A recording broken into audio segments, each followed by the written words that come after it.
विदर्भाला मिळाले नवे प्रतिनिधित्व. राजेंद्र जैन यांचा राज्यसभेतील शपथविधी संपन्न. विदर्भाला राज्यसभेत नवे प्रतिनिधित्व मिळालेले आहे. राज्यसभा पोटनिवडणुकीत बिनविरोध निवडून आलेले राजेंद्र जैन यांनी संसद भवनात राज्यसभा सदस्य म्हणून शपथ घेतली. शपथविधीनंतर त्यांनी राज्याच्या विकासासाठी आणि जनतेच्या प्रश्नांसाठी प्रभावीपणे आवाज उठवण्याचा निर्धार व्यक्त केला.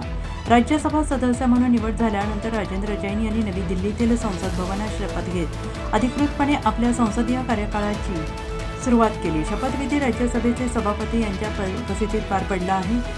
शपथ घेतल्यानंतर राजेंद्र जैन यांनी महाराष्ट्र, विशेषतः विदर्भातील विकास कामे, शेतकरी, उद्योग, रोजगार, पायाभूत सुविधा आणि जनतेच्या प्रश्नांना संसदेत प्राधान्याने मांडण्याची ग्वाही दिली. त्यांच्या शपथविधीनंतर समर्थक आणि कार्यकर्त्यांमध्ये आनंदाचं वातावरण निर्माण झालेलं असून विविध स्तरातून त्यांच्यावर शुभेच्छांचा वर्षाव होतो आहे. विदर्भाच्या विकासासाठी त्यांची भूमिका महत्त्वपूर्ण ठरेल अशी अपेक्षा व्यक्त केली जाते आहे. सरोज कावळे, बिरोहेड, गोंदिया. श्री राजेंद्र हीरालाल जैन.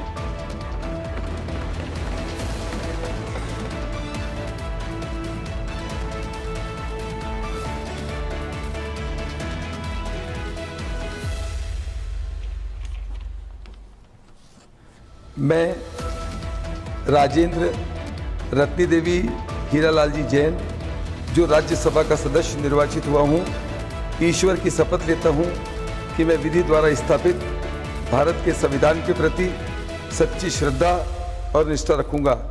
मैं भारत की प्रभुता और अखंडता अक्षुण्ण रखूँगा तथा जिस पद को मैं ग्रहण करने वाला हूँ उसके कर्तव्यों का श्रद्धापूर्वक निर्वहन करूँगा।